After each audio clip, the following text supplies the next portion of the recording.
क्योंकि बच्चे के हिसाब से नहीं हो पा रही हैं चीजें। इंटीग्रेशन में इंक्लूड तो कर लिया आपने, क्लास में एडमिशन तो दे दिया, बट बच्चे की नीड्स को ध्यान में रख करके बहुत ज़्यादा सिस्टम में परिवर्तन नहीं होता, जबकि इंक्लूसिव एजुकेशन में सिस्टम में परिवर्तन करते हैं आप। फॉर एग्जांपल सिस्टम में परिवर्तन का क्या उदाहरण है, जैसे एक स्कूल है जहाँ पे ये दिल्ली गवर्नमेंट स्कूल्स में आप देखेंगे भी कि एक स्कूल है जहाँ पे आपका सीढ़ियाँ हैं, वो इंटीग्रेशन हो सकता है। सीढ़ियों वाला स्कूल है और आपने एडमिशन दे दिया ऐसे बच्चे को जो व्हील चेयर से आता है, this is the example of integration. लेकिन अगर आप इंक्लूड करना चाहते हैं, सच में इंक्लूजन, समावेशन चाहिए आपको, एकीकरण है तो ठीक है, सीढ़ियों वाले स्कूल में भी आपने एडमिशन दे दिया, अब फर्स्ट फ्लोर पे क्लास लगा दी, अब ये हो गया खतरनाक तरीके से परेशानी वाली बात। यह है इंटीग्रेशन का एक उदाहरण। इंक्लूसिव एजुकेशन में आपने स्कूल में रैंप बनवा दिया, जो कि दिल्ली के काफी सारे गवर्नमेंट स्कूल्स में है, मेरी मदर जिस स्कूल में पढ़ाती है वहां पे भी है। तो अगर हम देखें वहां पे क्या बना दिया आपने, रैंप बनवा दिया। अब रैंप क्या है, वो वैष्णो देवी जाते हैं ना आप लोग, मतलब मैं तो बहुत साल हो गए, गई हूं मैं 2 बार, तो वहां पे रैंप है अभी, ठीक, एक सीढ़ियां भी हैं, लेकिन रैंप पे क्या है, एक वो बच्चा जो चल के नहीं जा सकता, व्हील चेयर पे है, वो भी जा पाएगा, एक बच्चा जो चल के जा सकता है वो भी जा पाएगा। जबकि सीढ़ियों पे एक बच्चा जो व्हील चेयर से आ रहा है उसके लिए दिक्कत है, या एक बच्चा है जो बैसाखी से आ रहा है उसके लिए दिक्कत है, रैंप पे नहीं है। तो रैंप अगर आपने बनवा दिया, यानी सिस्टम में चेंज कर दिया बच्चे को फिट करने के लिए, बच्चे में चेंज नहीं किया, बच्चा थोड़ी ठीक हो जाएगा या कुछ ऐसा थोड़ी हो जाएगा अचानक से दौड़ने लगेगा। तो सिस्टम में चेंज करना है, बच्चे में नहीं। तो सिस्टम में चेंज होता है इंक्लूसिव एजुकेशन में, वहीं इंटीग्रेशन में एक तरह से बच्चे को फिट करना पड़ता है सिस्टम के हिसाब से। ठीक, चलिए खैर देखते हैं। Pressure for performance by the parents, यानी क्वेश्चन क्या है, which of the following are the reasons for the deterioration of the performances of the under achievers in the school. यानी स्कूल में अंडर अचीवर जो कम प्रदर्शन कर पा रहे हैं, उनकी रीजन, उनकी डेट्रियोरेशन का या उनकी स्तर की गिरावट में उनके परफॉर्म करने के रीजंस क्या है, यानी कम नंबर आ रहे हैं या ठीक से परफॉर्म नहीं कर पा रहे हैं, वो रीजंस पहचानने हैं। पहला है pressure for performance by the parents, बिल्कुल ये एक रीजन हो सकता है, बच्चे में कमी नहीं निकालनी है बिल्कुल भी, ठीक, हाँ पेरेंट्स का प्रेशर हो सकता है इसलिए उनका जो परफॉर्मेंस है वो लो है, बात तो सही है। फिर आता है over expectation from the school, school से बहुत ज्यादा एक्सपेक्टेशन है, उनसे बहुत प्रेशर डाला जा रहा है। मोनोटोनस स्कूल एक्टिविटीज, ऐसी स्कूल एक्टिविटीज में बच्चे बोर हो जा रहे हैं इसलिए बेहतर परफॉर्म नहीं कर पा रहे हैं। Divergence due to TV, TV की वजह से डिस्ट्रैक्शन हो गए। चारों ही प्रोबेबल रीजंस हैं, कट नहीं कर सकते चारों को ही, तो हम फोर्थ के साथ चले जाएंगे। बच्चे में कमी नहीं निकालनी होती, ये ध्यान रखिएगा। क्वेश्चन नंबर 44 देखिएगा, क्या कह रहा है भाई, 44वां सवाल, फटाफट से आप जवाब देंगे, फटाफट बताओ। आपकी क्लास ऐप पे यार 2 दिन से नहीं हुई है, हो जाएगी, कल से फिर से कंटिन्यू कर देंगे, और पेडागोजी स्पेशल में भी, डोंट वरी, ठीक। चलो फटाफट से जवाब दे दो।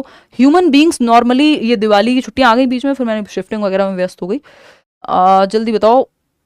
ह्यूमन बींग्स नॉर्मली हैव, आमतौर पर मनुष्य के पास होते हैं, मनुष्य में होते हैं क्या, गुणसूत्र की बात हो रही है, क्रोमोसोम्स, कितने पेयर, कितने क्रोमोसोम्स, ये पहचानना है। 46 chromosomes in each cell, 23 chromosomes in each cell, 46 pairs of chromosome, ये 26 पेयर्स होते हैं, 46 तो टोटल होते हैं क्रोमोसोम। स्पर्मेटोजा इन फीमेल्स, उल्टा बोल दिया इन्होंने, एंड द ओवा इन मेल्स, तो ओवा इन फीमेल्स एंड स्पर्म की अगर हम बात करें तो मेल्स, ठीक, तो ये तो ऑपोजिट हो गया, ये गलत हो गया।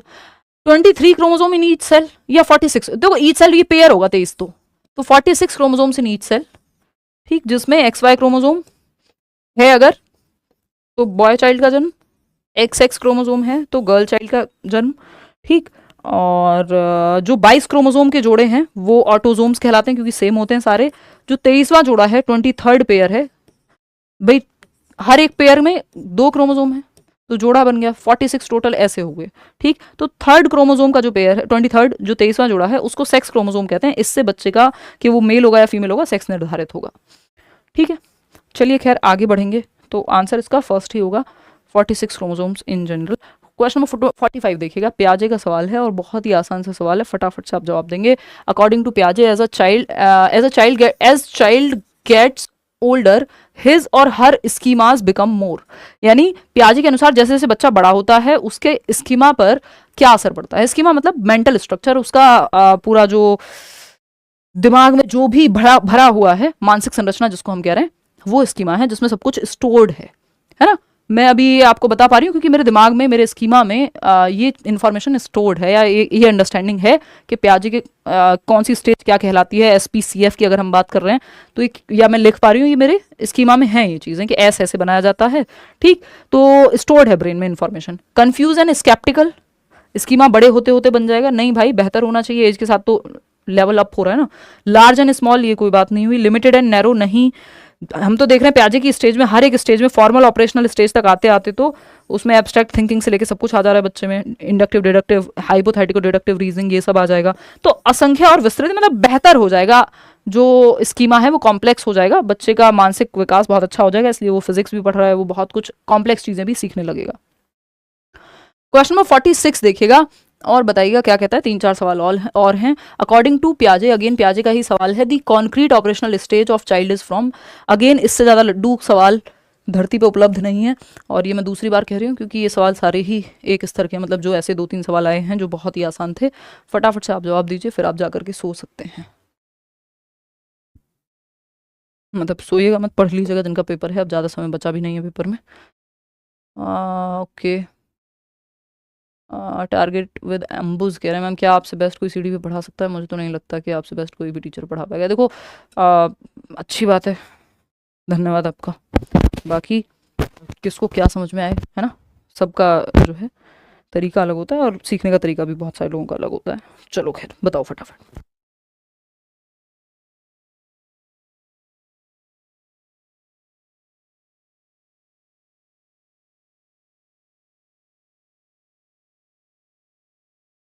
देखिएगा, फटाफट से देखना। पियाजे के अनुसार एक बच्चे की मूड संक्रियात्मक SPCF, यही 4 स्टेजेस है ना, SPCF, कॉन्क्रीट ऑपरेशनल CF 7 से 11 वर्ष, जन्म से 2 सेंसरी मोटर, 2 से 7 प्री ऑपरेशनल, 7 से 11 कॉन्क्रीट ऑपरेशनल, 11 एंड अबव या 15 फॉर्मल ऑपरेशनल। ठीक, तो अगर हम देखें कॉन्क्रीट ऑपरेशनल की बात करें तो 7 से 11 वर्ष, जहाँ पे लॉजिक आ जाएगा बच्चे में कॉन्क्रीट चीज़ों के प्रति, इंडक्टिव रीजनिंग सबसे पहले यहीं आती है। क्वेश्चन नंबर 47 देखिएगा और बताइएगा क्या जवाब आपको देना चाहिए इसको पढ़ करके।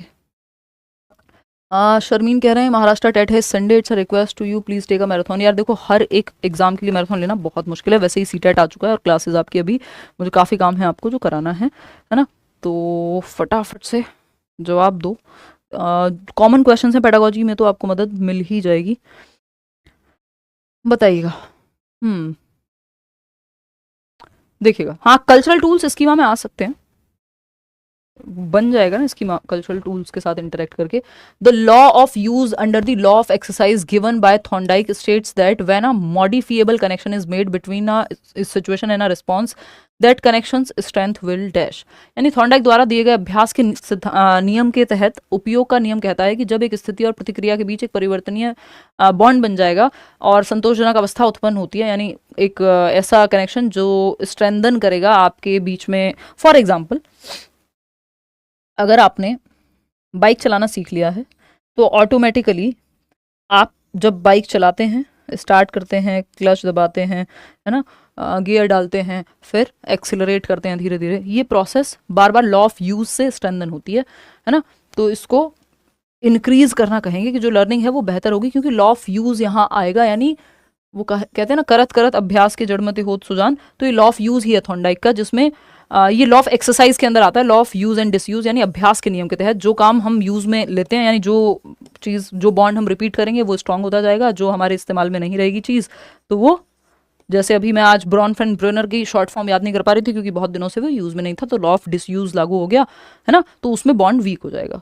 कनेक्शनिज्म की थियरी कहते हैं इसको, क्योंकि कनेक्शन बिल्ड होता है यहाँ एक्टिविटी के माध्यम से। क्वेश्चन नंबर 48 देखिएगा और बताइएगा क्या कहना चाहता है कवि।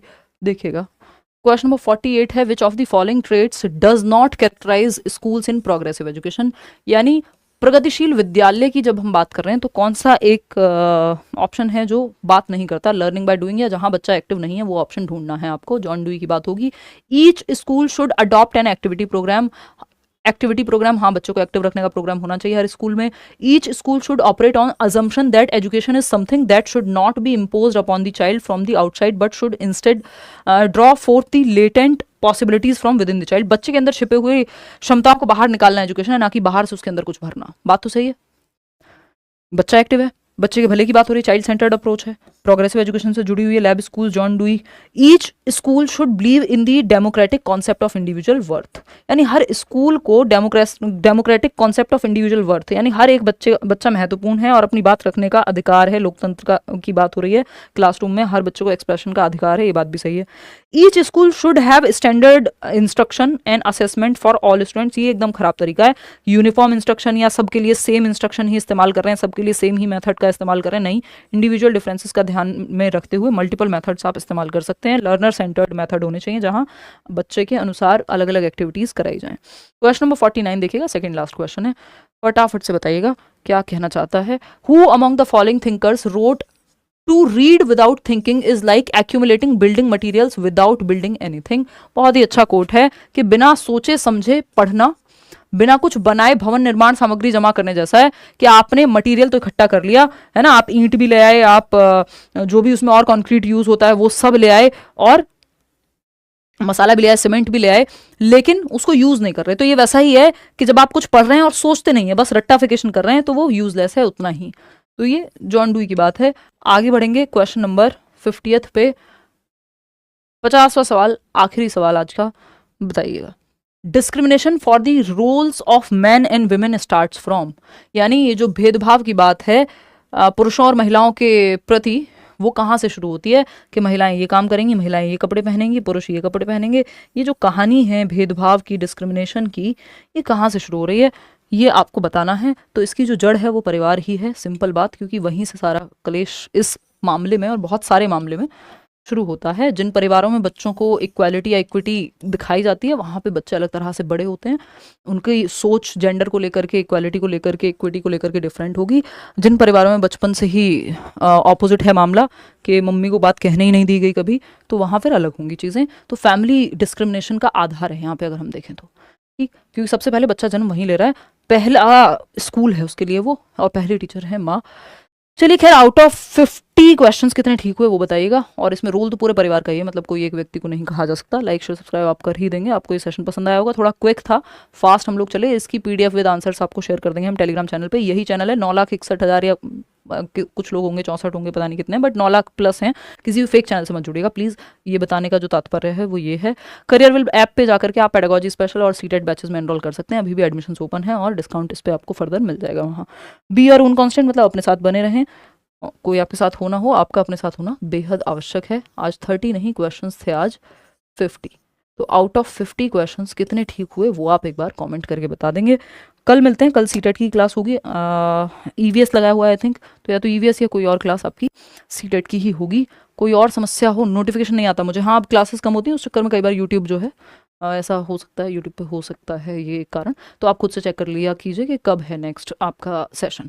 चलिए आज के लिए इतना ही रखते हैं, 11 ही बज गए लगभग, क्या आज के लिए इतना ही रखते हैं, मिलेंगे कल। टेक केयर, 9 बजे मिलेंगे शाम को, बाय बाय। कमेंट्स में बताइए कितने नंबर आए आपके।